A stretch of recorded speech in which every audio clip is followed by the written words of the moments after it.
ये एग्जाम्पल है आपके पास, particle with m is equal to 1.5 gram, q is equal to -2 microcoulomb moves with a velocity 2000 meter per second through a magnetic field of 2.5 Tesla at an angle of 30 degree to the field। एक particle जिसका मास आपको given है और उसका charge आपको given है। Remember, charge negative है क्योंकि आपको पता है कि मैग्नीट्यूड पे तो कोई फर्क नहीं पड़ेगा, लेकिन डायरेक्शन पे फर्क पड़ेगा। वो मूव कर रहा है with a velocity of 2000 metre per second और through magnetic field of 2.5 tesla B, और उस का जो मोशन का जो एंगल या वेलोसिटी का जो एंगल मैग्नेटिक फील्ड के साथ बन रहा है वो बन रहा है 30 डिग्री। तो सिंपल, जो मैग्नीट्यूड ऑफ फोर्स हमें पता है कि F इज इक्वल टू बराबर होगा Q B V sine phi. हमने क्यू बी और वी सबकी वैल्यू सब्स्टिट्यूट कर दी, तो आंसर हमारे पास आ गया 0.005 Newton.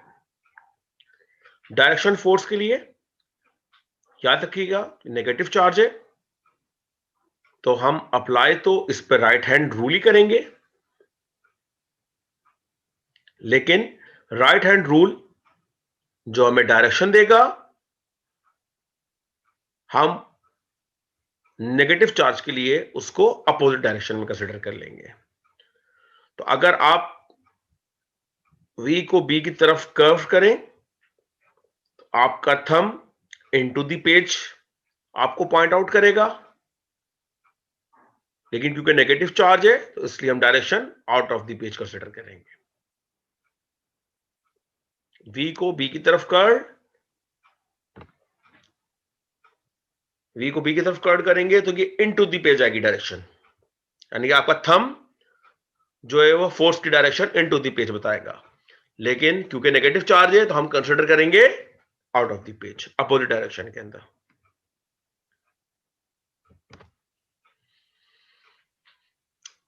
Measuring magnetic field with test charges. आप को किसी पॉइंट पे अगर कोई मैग्नेटिक फील्ड मालूम करनी है तो आप टेस्ट चार्जेस की मदद से वो किस तरह मालूम करेंगे। याद रखिएगा, यहां पे टेस्ट चार्ज का मतलब वो टेस्ट चार्ज नहीं है जो आप इलेक्ट्रोस्टैटिक में पढ़ते थे, जो चार्ज एट रेस्ट होता था। यहां पे टेस्ट चार्ज का मतलब है एक ऐसा मूविंग चार्ज जिसकी वेलोसिटी आपको पता हो कि वो किस वेलोसिटी से एंटर हो रहा है उस मैग्नेटिक फील्ड के अंदर। जो भी आपकी सोर्स ऑफ चार्ज होगी वहां से आप डिटरमाइन कर लेंगे इसको। To explore an unknown magnetic field we can measure the magnitude and direction of the force on a moving test charge and then use to determine B. अगर आपको किसी अननोन मैग्नेटिक फील्ड को मालूम करना है तो आपको किसी मूविंग टेस्ट चार्ज के ऊपर जो मैग्नेटिक फोर्स अप्लाई होगी उसका मैग्नीट्यूड और उसकी डायरेक्शन मालूम करनी होगी, और उसकी मदद से आप बी की वैल्यू को मालूम कर लेंगे।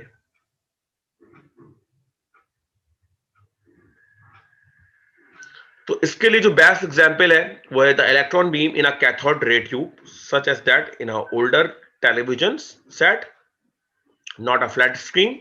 जो पुराने आपने टीवी देखे होंगे, थोड़ी सी स्क्रीन उनकी बाहर की तरफ निकली हुई होती थी, ये उस टीवी की बात हो रही है। is a convenient device for this। तो ये आपके पास सोर्स ऑफ चार्जेस है, और इस केस में चार्ज जो वो इलेक्ट्रॉन है क्योंकि इलेक्ट्रॉन बीम है, और ये मैग्नेटिक फील्ड की डायरेक्शन है बी की जिसको आपने पता लगाना है। तो ये एक्स एक्सिस है और ये वाई एक्सिस है। तो ए पार्ट में आपकी ट्यूब की जो एक्सिस है, यानी कि ट्यूब की जो ये एक्सिस है, ये पैरेलल रख दी है वाई एक्सिस के। जब इसको वाई एक्सिस के पैरेलल रख दिया तो इलेक्ट्रॉन इस डायरेक्शन में फायर हो रहे हैं, यानी कि इलेक्ट्रॉन भी वाई एक्सिस के ऊपर भी ट्रैवल कर रहे होंगे, यानी कि जो वेलोसिटी का कंपोनेंट है वो पूरा का पूरा वाई एक्सिस पे होगा, और मैग्नेटिक फील्ड भी वाई एक्सिस के पैरेलल अप्लाई की गई भी है। तो इस सूरत में बी और वी एक दूसरे के साथ पैरेलल हो गए, और जब पैरेलल हो जाते तो हमने कहा था जब उसका वेलोसिटी या उसका जो मोशन है वो बी के पैरेलल में हो या एंटी पैरेलल हो। तो इस सूरत में आपको ये जो चार्ज मूव कर रहा है with velocity in magnetic field B, ये अनडिफ्लेक्टेड पास हो जाएगा, कोई डिफ्लेक्शन नहीं आएगी स्क्रीन के ऊपर, यानी कि फोर्स जीरो होगी। इसका मतलब ये होगा कि या तो मैग्नेटिक फील्ड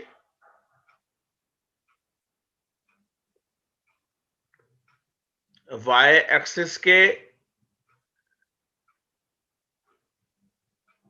ऊपर है या उसकी डायरेक्शन में या नेगेटिव वाई डायरेक्शन में, अगर अनडिफ्लेक्टेड जा रहा है। इसका मतलब है आपकी जो वेलोसिटी का कंपोनेंट है वो मैग्नेटिक फील्ड के पैरेलल हो गया है। अब आपने नेक्स्ट स्टेप में उसको 90 डिग्री रोटेट कर लिया एक्सिस को,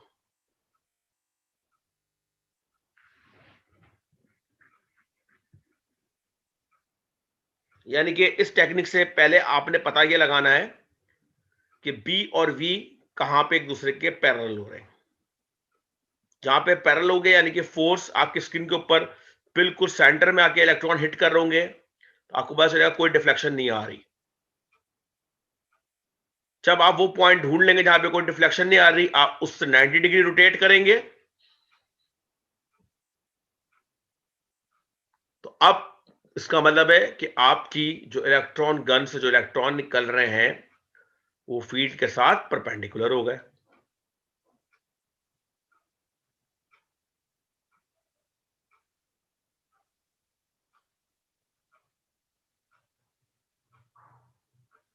तो एक्स एक्सिस के ऊपर आपका वी आ गया है और वाई एक्सिस के ऊपर आपका बी आ गया है।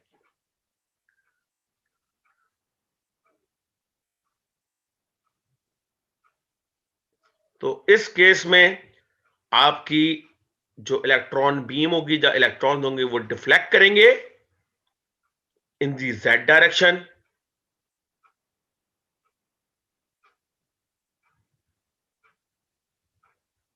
और डायरेक्शन आप कैसे पता लगा रहे हैं कि नेगेटिव जेड डायरेक्शन में जा रहे हैं? तो वही राइट हैंड रूल, आपने वेलोसिटी के साथ कर्व किया अपनी फिंगर्स को बी की डायरेक्शन में, तो आपके बाद डायरेक्शन आएगी पॉजिटिव जेड एक्सिस पे, थंब आपका फोर्स बताएगा पॉजिटिव, लेकिन क्योंकि इलेक्ट्रॉन है तो आप डायरेक्शन को अपोजिट डायरेक्शन में कंसीडर करेंगे, तो ये हो जाएगी नेगेटिव जेड एक्सिस के ऊपर। तो आपको इधर से फोर्स का मैग्नीट्यूड भी पता चल जाएगा एक्सपेरिमेंटली, और डायरेक्शन भी पता चल जाएगी। तो उसकी मदद से आप जो आपका प्रीवियस फॉर्मूला था F is equal to Q V cross B, force आपने पता लगा लिया एक्सपेरिमेंटली, क्यू आपको पता है इलेक्ट्रॉन 1.6 एक्सपोनेंट माइनस 19, वेलोसिटी क्योंकि आप जिस गन से फायर कर रहे हैं आपको पता है कि कितनी वेलोसिटी से इलेक्ट्रॉन इमिट कर रही है वो गन, तो वाही चीज जो बचेगी वो बी बचेगी, आप उसकी मदद से एक्सपेरिमेंटली पी की वैल्यू को फाइंड आउट कर लेंगे।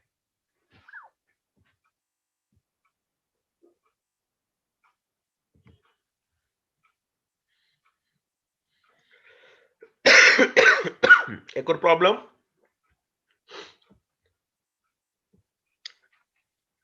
a uniform magnetic field B with magnitude 1.2 millitesla is directed vertically upward throughout the volume of the laboratory chamber। आपकी कोई लेबोरेटरी चैम्बर है उसके ऊपर आपने 1.2 मिली टेस्ला की मैग्नेटिक फील्ड अप्लाई किए और उसकी जो डायरेक्शन है वो वर्टिकली अपवर्ड है थ्रू आउट दी वॉल्यूम।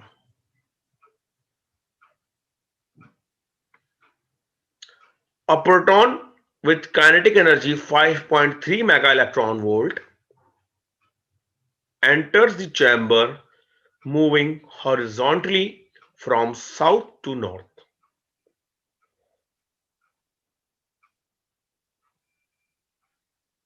तो मैग्नेटिक फील्ड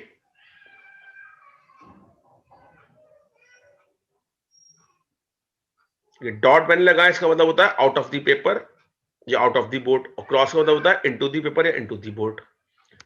तो मैग्नेटिक फील्ड आपने परपेंडिकुलरली अप्लाई की हुई है आउट ऑफ द बोर्ड, और एक इलेक्ट्रॉन जिसकी एनर्जी 5.3 इलेक्ट्रॉन वोल्ट है, एक प्रोटॉन पॉजिटिव चार्ज जिसकी एनर्जी 5.3 मेगा इलेक्ट्रॉन वोल्ट है, वो साउथ से नॉर्थ की तरफ एंटर हो रहा है इस फील्ड के अंदर।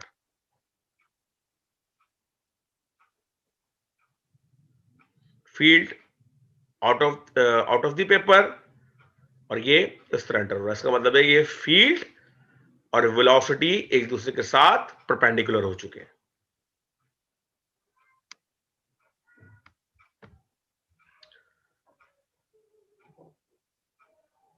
What magnetic deflection force acts on the proton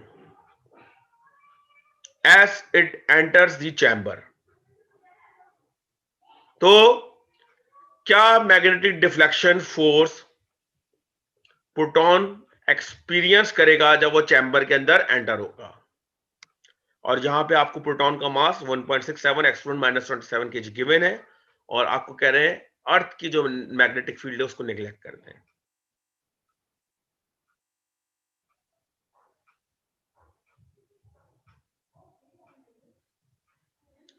तो जो प्रोटॉन है उसकी काइनेटिक एनर्जी होगी हाफ mv²,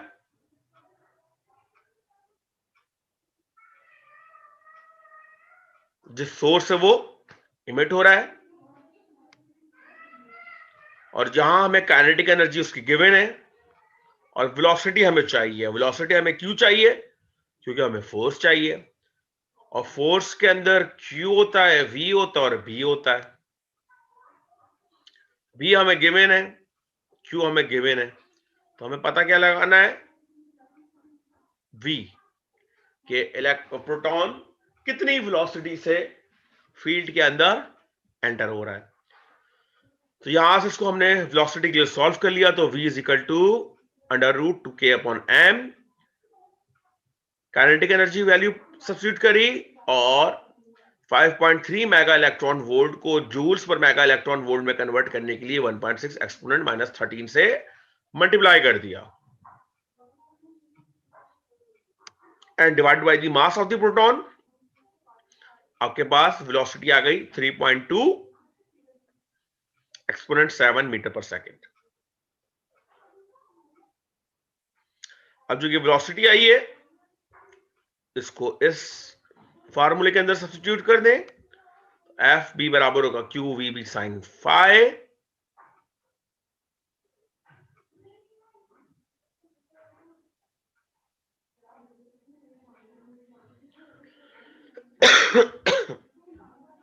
यहां पे मिसप्रिंटिंग हो गई है, इसको मैं करेक्शन कर दूंगा।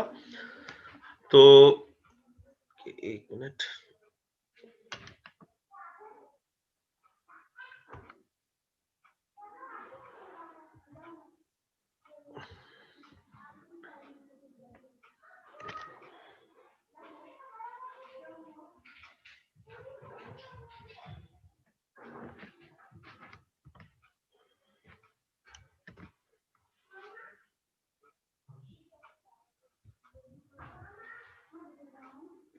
ओके। तो Q आपको गिवन है 1.6 एक्सपोनेंट -19 कूलम, V आपने यहां से फाइंड आउट कर लिया, और B की वैल्यू आपको गिवन है 1.2 मिली टेस्ला, और Q के आपकी फील्ड और वेलोसिटी दोनों एक दूसरे पर परपेंडिकुलर, तो एंगल आ गया 90। तो यहां से आंसर आ गया 6.1 एक्सपोनेंट -15 न्यूटन। अब ये फोर्स आप देखिए कितनी छोटी फोर्स मालूम होती है, लेकिन जब ये फोर्स किसी स्मॉल मास के पार्टिकल पे अप्लाई होती है, जैसे इस केस में प्रोटॉन है, तो आप देखें कितना लार्ज एक्सेलरेशन प्रोड्यूस होगा। तो सिंपल, हमने इस फोर्स को मास ऑफ द प्रोटॉन से डिवाइड किया तो एक्सेलरेशन कितना निकल के गया, 3.7 exponent 10 to power 12, 3.7 exponent 12 metre per second square. इतना एक्सेलरेशन, ये इतनी सी फोर्स प्रोड्यूस करा रही, क्योंकि मास बहुत छोटा है। बात कर लेते हैं डायरेक्शन की, कि हमारा प्रोटॉन किस डायरेक्शन में मूव करेगा।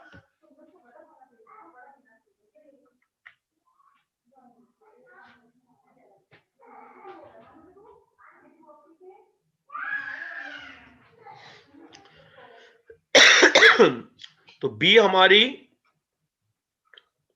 आउट ऑफ द पेज है, वी हमारा साउथ टू नॉर्थ है। तो आप वी के साथ फिंगर अलाइन करके जब out of the page move कराएंगे उसको, अपनी थम्स को, तो आपके पास डायरेक्शन आएगी वेस्ट टू ईस्ट, क्योंकि पॉजिटिव चार्ज है। इसके लिए हमें कन्वर्जन करने की जरूरत नहीं है। तो ये वेलोसिटी को जब आप कर्व करेंगे आउट ऑफ द पेपर, तो ये आपकी फोर्स की डायरेक्शन आ जाएगी।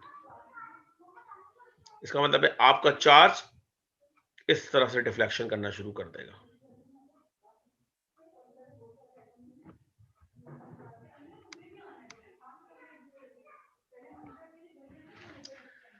Magnetic field of the body. All living cells are electrically active, and the feeble electric current within the body produce weak but measurable magnetic field. तो आपके जितने भी living cells हैं, सब इलेक्ट्रिकली एक्टिव होते हैं, और उनके दरमियान ऑल्दो जो करंट होता है वो बहुत ही माइनर्स होता है, और जिसकी वजह से बहुत वीक लेकिन मेजरेबल मैग्नेटिक फील्ड प्रोड्यूस हो रही होती है। The field produced by skeletal muscles have magnitude less than 10 is to power minus 10 Tesla, about 1 millionth as strong as the earth magnetic. तो ये जो आपके स्केलेटन मसल्स होते हैं, उनकी मैग्नीट्यूड इतना होता है, और इतना लेस देन होता है अर्थ की पावर से, अगर हम उसको कंपेयर करें, जो अर्थ की मैग्नेटिक फील्ड की पावर है। The brain produce magnetic fields that are far weaker. Brain भी मैग्नेटिक फील्ड जनरेट करता है, और वो होती है 10 टू पावर माइनस 12 टेस्ला। ये जस्ट फॉर, मैंने आपकी नॉलेज के लिए एक एप्लीकेशन होती है, तो उस पॉइंट ऑफ व्यू से मैंने आपको ये एक्सप्लेन किया।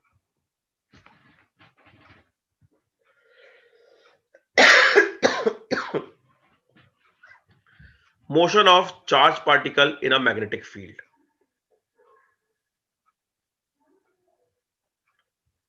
एक पॉजिटिव पार्टिकल है जो पॉइंट ओ पे प्लेस है, और वो यूनिफॉर्म मैग्नेटिक फील्ड जो कि क्रॉस की सूरत में दिखाया, इसका मतलब है इनटू दी पेपर या इनटू दी बोर्ड, या हमारे इस केस में into the screen.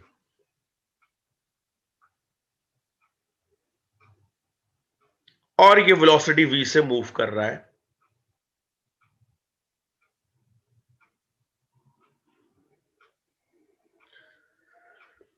The force is always perpendicular to the velocity. ये हम देख चुके हैं कि आपके पार्टिकल के मोशन के ऊपर फोर्स हमेशा परपेंडिकुलरली एक्ट करेगी, जिसकी वजह से वो उस पार्टिकल का मैग्नीट्यूड चेंज नहीं करेगी, सिर्फ और सिर्फ डायरेक्शन चेंज करेगी। ये जो आपने सेंटीमीटर फोर्स में पढ़ा था।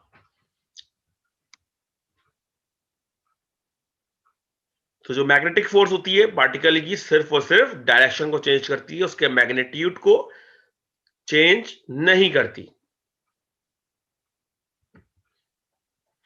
The magnetic force never has a component parallel to the particle motions. और आपकी जो मैग्नेटिक फोर्स होती है उसका कंपोनेंट कभी भी पार्टिकल के मोशन के पैरेलल नहीं होता। So the magnetic force can never do work on the particle. इसका मतलब है मैग्नेटिक फोर्स पार्टिकल पे कोई वर्क नहीं करती। This is true even if the magnetic field is not uniform. अगर मैग्नेटिक फील्ड यूनिफॉर्म नहीं है उसमें भी ये इक्वली ट्रू है। तो अगर कंक्लूजन निकालें तो motion of charge particle under the action of magnetic field alone is always motion with constant speed.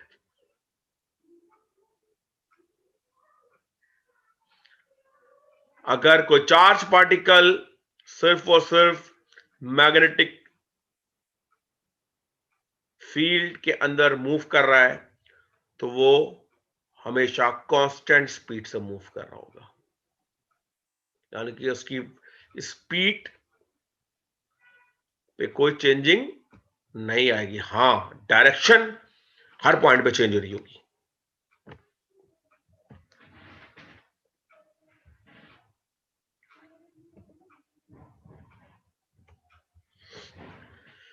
Magnitudes of F and V are constant. तो जब सर्कुलर मोशन में होंगे तो एफ और वी हमेशा कांस्टेंट होंगे क्योंकि वी परपेंडिकुलर है बी के ऊपर।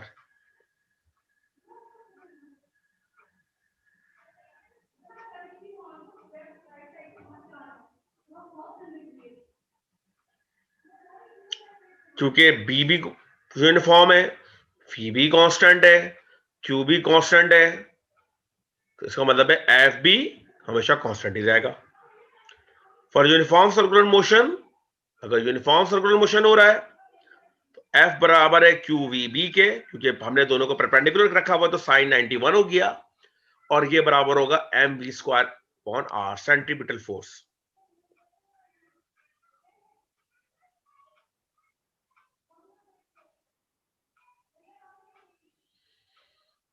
तो force on a moving charge in a magnetic field बिल्कुल वैसे ही अप्लाई होती है जैसे सेंट्रीपिटल फोर्स।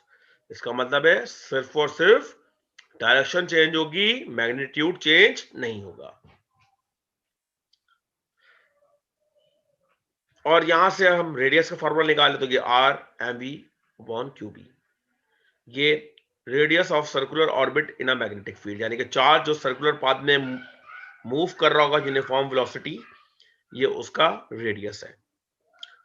अगर आपके पास पॉजिटिव पार्टिकल है तो चार्ज की जो रोटेशन होगी वो काउंटर क्लॉकवाइज होगी, और अगर नेगेटिव पार्टिकल है तो रोटेशन क्लॉकवाइज होगी।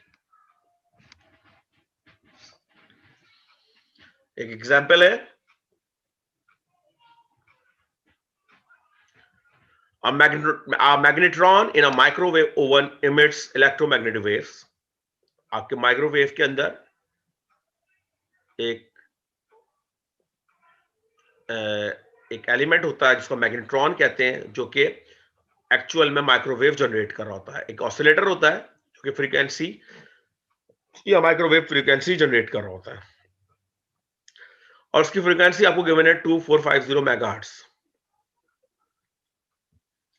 What magnetic field strength is required for electron. आपसे बी पूछ रहा है कि इलेक्ट्रॉन को वो क्या मैग्नेटिक फील्ड रिक्वायर्ड है to move in a circular path with this frequency. तो आप क्या मैग्नेटिक फील्ड अप्लाई करें इस फ्रीक्वेंसी के ऊपर कि इलेक्ट्रॉन सर्कुलर पाथ में मूव करे। तो ये मैंने पहले फ्रीक्वेंसी को एंगुलर फ्रीक्वेंसी में कन्वर्ट कर लिया क्योंकि सर्कुलर पाथ है, तो ओमेगा बराबर होता है 2 पाई एफ के। तो यहां से हमारे पास एंगुलर वेलोसिटी आ गई 1.54 एक्सपोनेंट 10 सेकेंड इनवर्स।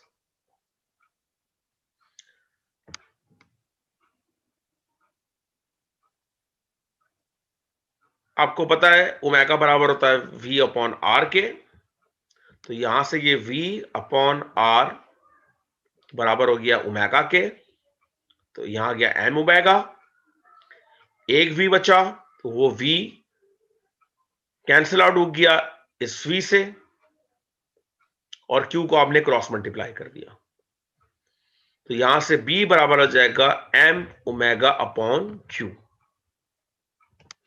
सिंपल, ये मैंने यहां पे कैलकुलेशन दिखाई है। m आपको पता है mass of electron 9.11 exponent -31 kg, omega हमने यहां से कैलकुलेट किया था, q हमने मैग्नीट्यूड हमें पता है इलेक्ट्रॉन का 1.6 एक्सपोनेंट -90 कूलम, हमारे पास जो मैग्नेटिक फील्ड आ गई वो आ गई 0.0877 टेस्ला। यहाँ पे मैं इस टॉपिक को खत्म करता हूँ, इंशाल्लाह नेक्स्ट क्लास में मुलाकात।